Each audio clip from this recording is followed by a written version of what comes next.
Technical analysis course के इस 5th episode में आपका स्वागत है। लास्ट एपिसोड में हमने कुछ अलग अलग पैटर्न्स के बारे में बात की थी और इस 5th एपिसोड के साथ हम अब अलग अलग पैटर्न्स को डिटेल में समझेंगे। तो हम शुरुआत करेंगे रिवर्सल पैटर्न से। रिवर्सल पैटर्न्स को आप रिवर्सल सिग्नल या फिर रिवर्सल इंडिकेटर्स भी कह सकते हो। तो रिवर्सल पैटर्न से हमें ये समझ में आता है कि जो ट्रेंड चल रहा है वो चेंज होने वाला है, यानी अगर बुलिश ट्रेंड चल रहा है तो बुलिश ट्रेंड चेंज होने वाला है और अगर बियरिश ट्रेंड चल रहा है तो बियरिश ट्रेंड चेंज होने वाला है। तो रिवर्सल पैटर्न्स आपको बताते हैं कि ट्रेंड में चेंज होने वाला है। तो टेक्निकल एनालिसिस में रिवर्सल पैटर्न्स की तरह ही अलग अलग पैटर्न्स हैं जो आपको इंडिकेट करते हैं कि आगे क्या हो सकता है और उनकी मदद से फिर आप ट्रेडिंग कर सकते हो। तो रिवर्सल पैटर्न्स में आज हम अम्ब्रेला लाइंस के बारे में बात करेंगे। अम्ब्रेला लाइंस कुछ इस तरह दिखती है, बिल्कुल अम्ब्रेला की तरह। अम्ब्रेला लाइंस की बॉडी छोटी होती है और उनकी लोअर शैडो काफी लंबी होती है, उन्हें अपर शैडो नहीं होती। एक और बात जो आपको ऑब्जर्व करनी चाहिए वो ये कि अम्ब्रेला लाइन की जो लोअर शैडो है वो उसकी बॉडी के 2 से 3 गुना ज्यादा होती है। अम्ब्रेला लाइंस में 2 तरह के पैटर्न्स होते हैं, हैमर और हैंगिंग मैन। अगर कोई अम्ब्रेला लाइन डाउन ट्रेंड के दौरान आती है तो उसे हैमर कहते हैं और अगर कोई अम्ब्रेला लाइन अप ट्रेंड के दौरान आती है तो उसे हैंगिंग मैन कहते हैं। अम्ब्रेला लाइंस की खास बात यह है कि इनमें कलर मैटर नहीं करता कि वो ग्रीन कैंडल है या रेड कैंडल है। इसमें मेनली ये मैटर करता है कि वो अम्ब्रेला लाइन किस ट्रेंड के दौरान आई है। चलो तो शुरुआत करते हैं हैमर से और हैमर को डिटेल में समझते हैं। तो हैमर को आपको कैसे ढूंढना है? हैमर ढूंढने के 3-4 तरीके हैं। पहला है कि उस कैंडल की जो बॉडी है वो छोटी होनी चाहिए, उस कैंडल की जो अपर शैडो है वो नहीं होनी चाहिए या नहीं के बराबर होनी चाहिए। थर्ड थिंग है कि उस कैंडल की जो लोअर शैडो है वो उसकी बॉडी के 2 से 3 गुना ज्यादा लंबी होनी चाहिए और फोर्थ, वो कैंडल डाउन ट्रेंड में आनी चाहिए। अगर ये सारी कंडीशंस मिल जाती है तो उसे हम हैमर कहेंगे। हैमर में हैमर ग्रीन कलर की है या रेड कलर की ये ज्यादा मैटर नहीं करता, तो आपको बस हैमर देखनी है, उसका कलर नहीं। तो यहाँ स्क्रीन पर आप हैमर को देख सकते हो। ये हैमर डाउन ट्रेंड के दौरान आया है। देखो हैमर में कैंडल का कलर तो मैटर नहीं करता है, लेकिन अगर वो कैंडल ग्रीन कैंडल है यानी बुलिश कैंडल है तो वो एक और अच्छी बात मानी जाती है। तो चलो देखते हैं कि हैमर से हमें क्या इंडिकेशन मिलता है और हैमर हमें क्या बताता है। अगर आप हैमर को डिटेल में ऑब्जर्व करोगे तो आपको पता चलेगा कि मार्केट ओपन होने के बाद बादल निचले स्तरों पर चला गया और उसका लो उसकी ओपनिंग प्राइस से काफी नीचे रहा है, लेकिन बाद में उसकी शेयर प्राइस बढ़ने लगी और वो शेयर प्राइस बढ़ते बढ़ते दिन के आखिर तक वो शेयर प्राइस उसके हाई के पास जाकर क्लोज हुई। यानी इवन दो शेयर की प्राइस काफी निचले स्तरों पर चली गई थी, उसके बाद शेयर की प्राइस फिर से ऊपर आई और दिन के हाई के पास जाकर क्लोज हुई। तो इसका मतलब ये होता है कि बुल्स ने फिर से एंट्री की है, यानी अच्छी खासी शेयर प्राइस गिरने के बाद और अपने दिन के लो को टच करने के बाद बुल्स ने एंट्री की है और फिर जाके शेयर की प्राइस बढ़ते बढ़ते दिन की हाई प्राइस के पास जाकर क्लोज हुई है। जैसे कि आप देख रहे हो कि इस हैमर से पहले मार्केट लगातार गिर रहा था और फिर अचानक से हैमर के दिन बुल्स ने मार्केट में एंट्री की है और इस बियर मार्केट में बुल के आने से ये माना जाता है कि मार्केट में चेंज हो सकता है। इसलिए हैमर को रिवर्सल पैटर्न कहा जाता है क्योंकि हैमर आने के बाद शेयर की प्राइस के पैटर्न में चेंज आ सकता है और यहाँ पर ट्रेडर्स बाइंग अपॉर्चुनिटीज ढूंढ सकते हैं। ट्रेडर्स यहाँ से एक्सपेक्ट कर सकते हैं कि हैमर के बाद बुल फिर से मार्केट में एंट्री कर सकते हैं, जिसके बाद शेयर प्राइस बढ़ सकती है। देखो आपको हैमर के पैटर्न की तरह अलग अलग कैंडल्स दिख सकती है, जैसे कि आप यहाँ पर देख सकते हो, लेकिन ये हैमर नहीं हो सकती क्योंकि इसमें हैमर की जो लोअर शैडो है वो उसकी बॉडी से 2 से 3 गुना बड़ी नहीं है। तो ये कंडीशन आप हमेशा याद रखिए कि हैमर की लोअर शैडो उसकी बॉडी से 2 से 3 गुना ज्यादा बड़ी होती है। तो हैमर हमें क्या इंडिकेट करता है? हैमर हमें इंडिकेट करता है कि आप उस शेयर को खरीद सकते हो, आप मार्केट में पोजीशन ले सकते हो। जिस दिन आपको हैमर बनता हुआ दिख रहा है आप उस दिन भी मार्केट में एंट्री ले सकते हो और उस शेयर को खरीद सकते हो, लेकिन ये चीज रिस्की हो सकती है। साथ ही दूसरी चीज आप ये कर सकते हो कि जिस दिन हैमर फॉर्म हुआ है उसके अगले दिन आप उस शेयर को खरीद सकते हो। चाहे आप जिस दिन हैमर फॉर्म हुआ है उस दिन उस शेयर को खरीद रहे हो या फिर नेक्स्ट डे उस शेयर को खरीद रहे हो, तो दोनों भी वक्त आपको एक चीज का ध्यान रखना होगा कि आपको स्टॉप लॉस जरूर लगाना होगा और वो स्टॉप लॉस आपका हैमर जिस दिन बना है उस दिन की जो लो प्राइस है वो रखना होगा। तो अगर आपको स्टॉप लॉस क्या होता है ये पता नहीं है तो आपको बता दूं कि स्टॉप लॉस आपके लॉस को लिमिट करने में हेल्प करता है।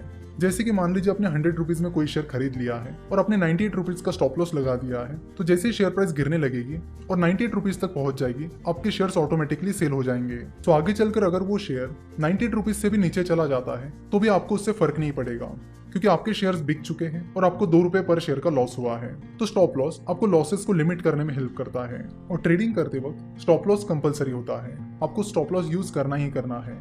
मान लेते कि जिस दिन ये हैमर फॉर्म हुआ उस दिन की लो प्राइस 500 रुपीज थी, तो इसका मतलब है कि अब हैमर जिस दिन फॉर्म हुआ उस दिन उस शेयर को बाय कर रहे हो या फिर उसके अगले दिन उस शेयर को बाय कर रहे हो, तो भी आपको जो स्टॉप लॉस है वो 500 रुपीज रखना होगा, जो कि हैमर जिस दिन फॉर्म हुआ उस दिन की लो प्राइस थी। तो ये हो गई हैमर की बात। हैमर ट्रेंड के बाद अब बुल ट्रेंड एक्सपेक्ट कर सकते हो और उस शेयर को खरीद सकते हो। देखो, कैंडलस्टिक के जो अलग अलग इंडिकेटर्स हैं वो हमें अलग अलग चीजें इंडिकेट करते हैं। तो जैसे आप धीरे धीरे सारे पैटर्न सीख जाओगे और मार्केट में ट्रेड करोगे, तो आपको अपना भी कुछ एक्सपीरियंस आएगा, जिसको यूज करके आप कैंडल्स को अपने हिसाब से भी यूज कर सकते हो। जैसे कि अगर आपका एक्सपीरियंस आपको बोलता है कि जिस दिन हैमर फॉर्म हुआ है उस दिन खरीदना ज्यादा रिस्की होता है, और जिस दिन हैमर फॉर्म हुआ है उसके अगले दिन खरीदना बहुत अच्छा साबित हुआ है, तो वो स्ट्रेटेजी आप फॉलो कर सकते हो। तो ये सारी चीजें धीरे धीरे एक्सपीरियंस के बाद आपको पता चलेगी। अब हैंगिंग मैन की बात करते हैं। हैंगिंग मैन अप ट्रेंड के दौरान आता है। दिखने में हैंगिंग मैन हैमर की तरह ही होता है, और हैंगिंग मैन में भी उस कैंडल का कलर कौन सा है ये मैटर नहीं करता। अगर आप सोच रहे हो कि हैंगिंग मैन और हैमर में कैंडल का कलर मैटर क्यों नहीं करता है, तो उसका जवाब है कि हैंगिंग मैन और हैमर, इनकी जो बॉडी होती है वो बहुत छोटी होती है। इसलिए अगर वो बॉडी ग्रीन भी है या फिर रेड भी है, तो भी उसका मतलब यही होता है कि उस पर्टिकुलर दिन शेयर की प्राइस उसके हाई प्राइस के पास जाकर क्लोज हुई है। चाहे वो ग्रीन कैंडल हो या रेड कैंडल, उसकी शेयर प्राइस उसके हाई प्राइस के पास जाकर ही क्लोज हुई है। इसलिए हैमर और हैंगिंग मैन दोनों में कैंडल के कलर को ज्यादा इंपॉर्टेंस नहीं दिया जाता। तो हैंगिंग मैन की कंडीशंस क्या क्या है? उस कैंडल की बॉडी बहुत छोटी होनी चाहिए, उसकी अपर शेडो नहीं के बराबर होनी चाहिए, और उसकी लोअर शेडो उसकी बॉडी से 2 से 3 गुना लंबी होनी चाहिए। साथ ही वो कैंडल अप ट्रेंड के दौरान आनी चाहिए। तो हैंगिंग मैन से हमें क्या पता चलता है? हैंगिंग मैन से हमें पता चलता है कि मार्केट में ट्रेंड चेंज होने वाला है और बियर्स मार्केट में एंट्री कर सकते हैं, जिसके बाद शेयर की प्राइस गिर सकती है। चलो तो हैंगिंग मैन की कैंडल को देखते हैं। जैसे कि हमें पता है हैंगिंग मैन अप ट्रेंड के दौरान आता है, यानी हैंगिंग मैन आने से पहले बुलिश मार्केट चल रहा है, जिसमें शेयर की प्राइस लगभग हर दिन बढ़ती जा रही है। और उस बुलिश ट्रेंड के बीच अगर हैंगिंग मैन आता है, तो उससे हमें समझ में आता है कि बियर्स ने मार्केट में एंट्री कर ली है। क्योंकि जैसे कि आप हैंगिंग मैन कैंडल को देखकर समझ सकते हो कि हैंगिंग मैन कैंडल की लोअर शैडो बहुत लंबी है।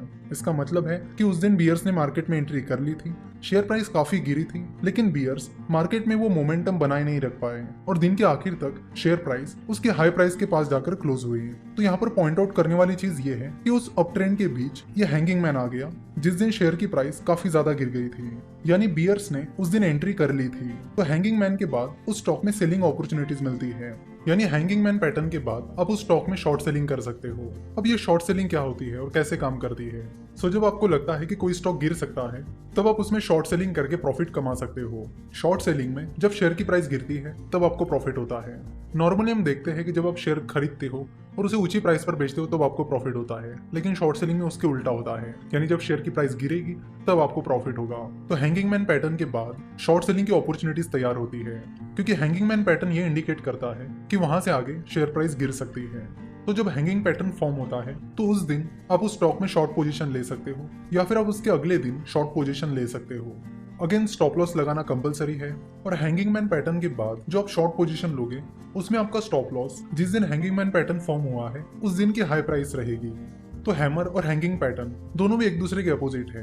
हैमर पैटर्न के बाद उस स्टॉक में बाइंग अपॉर्चुनिटीज निकल कर आती है, वही हैंगिंग मैन पैटर्न के बाद उस स्टॉक में शॉर्ट सेलिंग अपॉर्चुनिटीज निकल कर आती है। हैमर में जो स्टॉप लॉस होता है वो जिस दिन हैमर फॉर्म हुआ है उस दिन की लो प्राइस होती है, वही हैंगिंग मैन के बाद जो शॉर्ट पोजीशन आप लेते हो उसका स्टॉप लॉस जिस दिन हैंगिंग मैन फॉर्म हुआ है उस दिन की हाई प्राइस रहती है।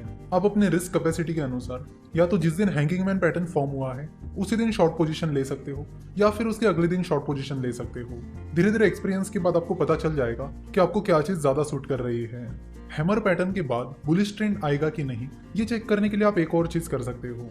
अगर आप बहुत कम रिस्क लेना चाहते हो तो आप ये चीज कर सकते हो कि हैमर के अगले दिन की क्लोजिंग प्राइस को आप हैमर जिस दिन फॉर्म हुआ है उस दिन की क्लोजिंग प्राइस से कंपेयर कर सकते हो। अगर हैमर जिस दिन फॉर्म हुआ है उसके अगले दिन की क्लोजिंग प्राइस हैमर के दिन की क्लोजिंग प्राइस से ज्यादा है, तो उससे हमें और एक इंडिकेशन मिलेगा कि मार्केट सही में ऊपर की ओर जा रहा है। तो इस तरह की चीजें भी आप कर सकते हो। सिमिलरली आप हैंगिंग मैन पैटर्न के दिन और हैंगिंग मैन पैटर्न के अगले दिन की क्लोजिंग प्राइस को कंपेयर कर सकते हो। अगर हैंगिंग मैन जिस दिन फॉर्म हुआ है उसके अगले दिन की क्लोजिंग प्राइस जिस दिन हैंगिंग मैन फॉर्म हुआ है उस दिन की क्लोजिंग प्राइस से कम है, तो उससे आप पता कर सकते हो कि बेयरिश ट्रेंड सही में शुरू हो रहा है। तो इस तरह के कंफर्मेशन कॉल्स भी आप ले सकते हो।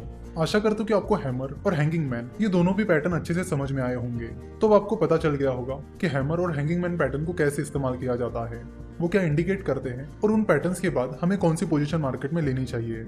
नेक्स्ट एपिसोड में हम ऐसे ही और पैटर्न्स के बारे में बात करेंगे जिनसे आपको अलग अलग इंडिकेशंस मिलेंगे और मार्केट में पोजीशन लेने की अपॉर्चुनिटीज मिलेगी। आशा करता हूँ कि आपको आज का ये एपिसोड पसंद आया होगा। हमसे जुड़े रहने के लिए आप हमें फेसबुक, ट्विटर और इंस्टाग्राम पर फॉलो कर सकते हो। हमसे जुड़े रहने के लिए आपका बहुत बहुत धन्यवाद।